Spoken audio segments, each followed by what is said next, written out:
أعوذ بالله من الشيطان الرجيم بسم الله الرحمن الرحیم.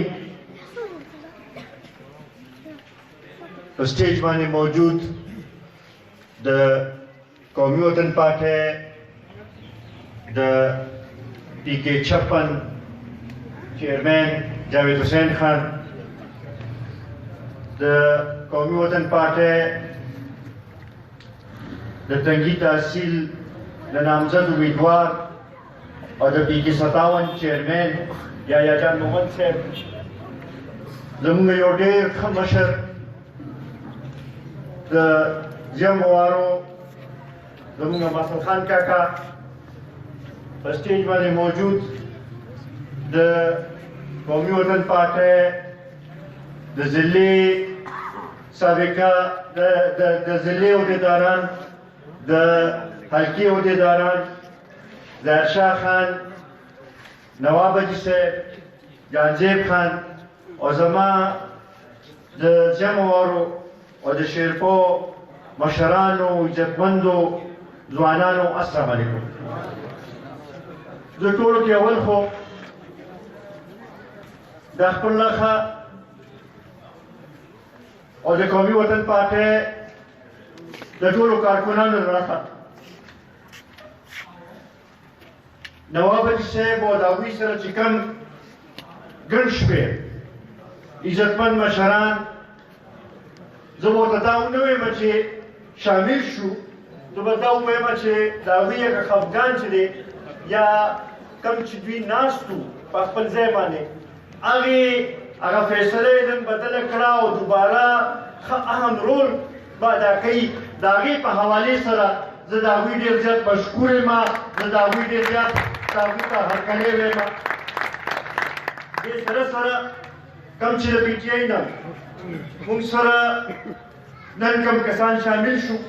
هغوی ته هم زه د ټولو کارکنانو نه لخوا د ټولو ملګرو نه لخوا هرکلی وایم. عزتمندو، مانه مخکې اسماعیل خان هم خبرې وکړې، یحیی جان نور هم خبرې وکړې، نورو ملګرو هم خبرې وکړې. بنیادي طور باندې که موږ وګورو نو دا شیرپو او جمعوارې دا زموږ کور دی. بیا که موږ وګورو دا تنګي تحصیل زموږ ټولو تحصیل دی. که موږ وګورو چې په دې تحصیل کې او په دې 410 ضلع کې کم اهم ترقیاتي کارونه شوي دي، نو دا د شیرپو او د جمعوارو د خلکو لپاره د اعزاز خبره ده چې هغه یا د شهید وطن حیات محمد خان شیرپو د لاسه شوي دي یا د ملي رهبر جناب مختار احمد خان شیرپو د لاسه شوي دي.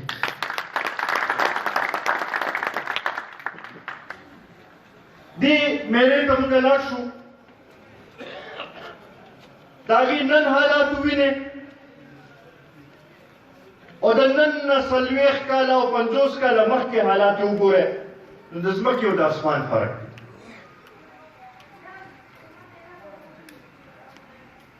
دعوې خو هر څوک کولی شي،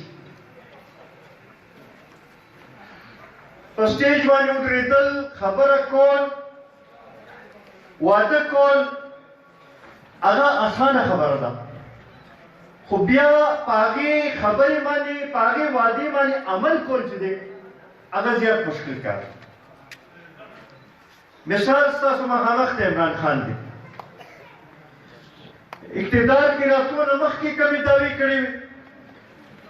کمې وعدې کړې وې، او نن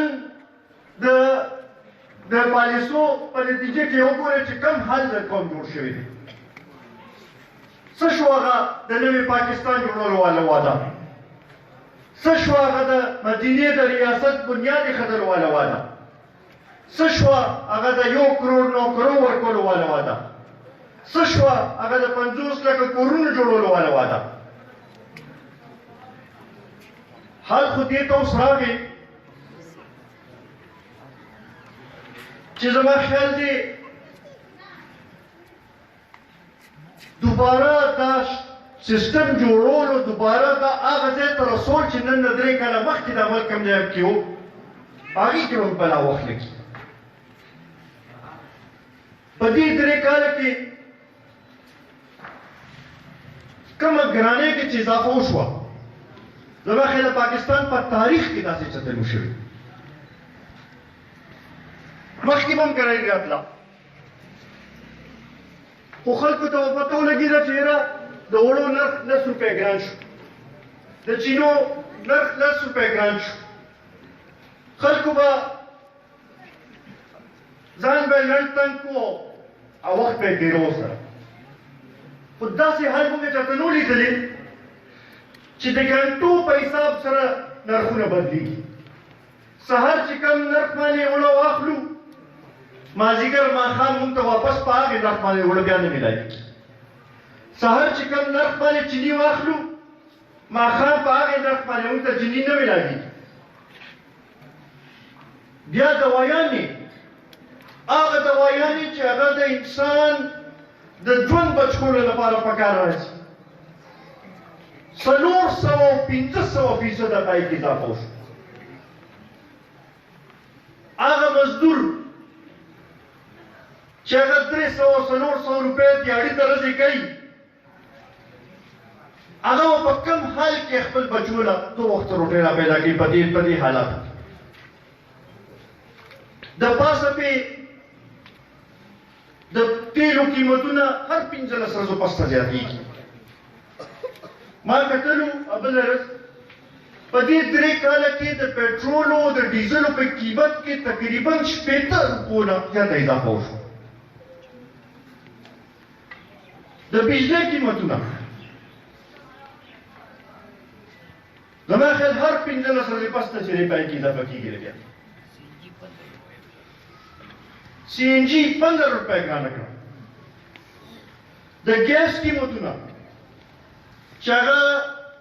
هم کم ځای ته ورسېدل او لا پکې اوس دا وایي چې یاره خالي 3 وخته ګیس به تاسو راکوو دا څه د ډاکټر هغه نسخه ده چې څو بجو پیل شام والا خبره وایي خو یاره بله ده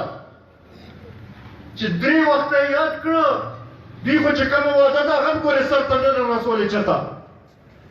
نو مشکل ده چې بیا دا 3 وخته هم نه میلاوېږي همداسې صورتحال دغه کېږي لګیا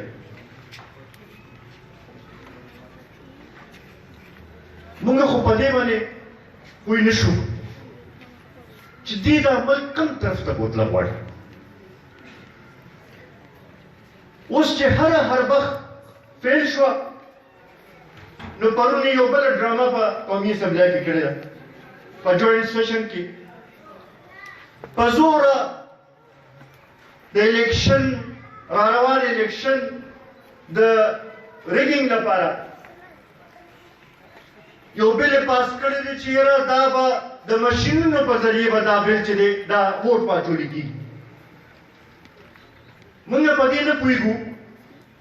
چې هغه کوم ملکونه کې چې تعلیم 100% دی هغې ملکونو کې هم دا مشینونه فیل شو نو په دلته کې چې دلته کې هغه لا 100% دغه هم نشته تعلیم هغه ریش هم نشته او بیا خصوصا زمونږ میندې خویندې هغوی به دا څنګه دا مشینونه به استعمالېږي هغوی به خپل د ووټ هغه حق څنګه استعمالېږي موږ دا ګڼو چې دا کوم بل دي پاس کړی دی دا یو لحاظ سره د غریبانانو سره او خاص کر د کلو مشرانو د کلو زمونږ میندې خویندو سره زیاتې دي ځکه چې دا د هغوی په حق باندې ډاکا اچوي دا د هغوی لپاره مشکل پیدا کوي چې هغوی خپل مای چې دی ښه استعمال نه کړي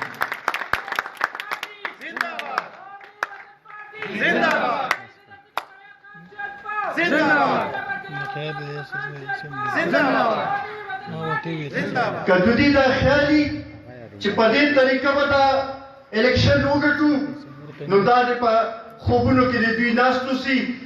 اوس عوام چې دی د دوی په دوکې کې به نه راځي اوس عوام په دې خبرې باندې پوه شوي دي چې عمران نیازي ته نااهله ته دا حکومت نشي چلولی ته دا ملک نشي چلولی ته د دې ملک د خلکو ته ریلیف نشي ورکولی دا هغوی مسایل نشي حل کولی دا قوم چې دی تا ریجیکټ کوي او انشاءالله هغه وخت لري نه دی چې تا ته په مقصود کې ور ثابته شي تا ته په الیکشن کې ثابته شي د بلدیاتي انتخابات نه د فرار لارې اختیار کېږي لګیا ده لومړی ورځ که وګوره مختلف سازشونه کېږي لګیا دي او یو بې یقیني صورتحال یې جوړ کړی دی یو ورځ خلک وایي الیکشن کېږي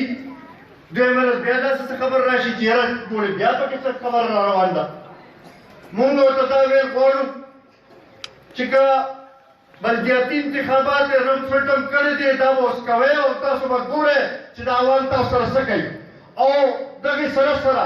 مونږ د دې مطالبه کوو چې زر ته زره جنرال الیکشن اوس پکار دی چې دا قوم چې دی صحیح نمایندګان منتخب کړي چې هغه د عوامو خدمت وکړي او د عوامو مسایل حل کړي موجوده کوم ایم این ایز او ایم پی ایز چې دي زه به ستاسو په وساطت سره یو سوال وکړم چې زه که د حکومت نه تاسو ته فنډز نه میلاوېږي نور څه دغه نه شئ کولی کم از کم هغه کم کارونه چې قومي وطن پارټۍ شروع کړي وو هغه خو سرته ورسوئ که نه په هغې کې تاسو ته څه تکلیف دی په هغې کې تاسو ته څه مشکل دی دا دومره نااهله دي چې دوی هغه کارونه هم سرته نشي رسولی چې هغه 70% یا 50% مکمل کړي دي لږ شانتي سپور غواړي هغه هم نشي سرته رسولی عزتمندو زما خیال دی اوس دا یو پوره یو فضا جوړېږي لګیا او دا بلدیاتي انتخابات زه داسې وینم چې دا د قومي وطن پارټۍ لپاره یو لاره به جوړېږي چې آینده د صوبایي او د قومي الیکشنونو لپاره یو طریقه کار جوړ شي یو فضا جوړه شي او انشاءالله زما دا یقین دی نن چې دلته کې زه دا کوم مشران وینم دا د یو دوه ورځو په نوټس باندې دلته کې چې دا ګڼ تعداد څه وینم زه دا یقین سره ویلی شم چې را روان بلدیاتي انتخابات کې د قومي وطن پارټۍ ګټه به وي او انشاءالله را روان جنرال الیکشن کې به چې دی د مخالفینو ضمانتونه چې دی هغه به مونږ ضبط کوو به عزتمندو زما به درته دا خواست دي چې یو خو اشتعال کې به نه راځي دا الیکشن انشاءالله چې زمونږ اتفاق وي دا موږ نه هېڅوک نشي ګټلی خو موږ به حوصله ساتو او که مخالفین هر قسمه حربه استعمالوي د هغې لاره به روکاوو او انشاءالله دا خپل دا ووټ چې کوم ستاسو د ضمیر اواز دی دا به بکسې ته رسوو به او دا به ثابتوو چې دا تنګي تحصیل چې دی دا مخکې د شهید وطن حیات محمد خان شیرپاک کور دا اوس هم د جناب ملي رهبر جناب آفتاب احمد خان شیرپاک کور دی او انشاءالله را روان هر مرحلې کې به دا زموږ کور به وي به او دې ته به زموږ اکثریت به وي عزتمندو زه یو ځل بیا ستاسو ټول ډېر زیات مشکور یم چې پر دې لږ تنګ وخت کې راغلی دا تمه لرمه چې انشاءالله په 19 دسمبر به ډیوه یاد ساتی او دا تمه لرمه چې زمونږ دا ورورولي زمونږ دا اتفاق چې دی دا به نورم مضبوطوو به زه د هغې ټولو ملګرو د هغې ټولو مشرانو د هغې ټولو ځوانانو چا چې په هر موقع باندې قومي وطن پارټۍ سره ودرېدلي دي د ملي رهبر جناب آفتاب احمد خان شیرپو لاس یې مضبوط کړی دی هغې ټولو شکریه هم ادا کوم او سلام هم ورته پیش کوم او تاسو نه دا تمه کوم چې تاسو به جرګې جوړوئ زه به چې کوم خلک په دې خبرې باندې نه دي پوهې هغوی به په دې خبرې باندې قایل کوئ هغه ملګري چې کوم غلي ناست دي هغوی له به تاسو ورځئ او ته به وایئ چې راځئ چې دوباره راپاسو او دا خپل ورورولي دا خپل دا عزت چې دی دا دوباره وګټو چې مونږ دا ثابته کړو چې دا کارسده ضلع چې ده دا د ملي رهبر دا د ملي رهبر به وي او انشاءالله روان هر مقابله کې به دلته کې کامیابي د قومي وطن پارټۍ او د دوی به وي. زه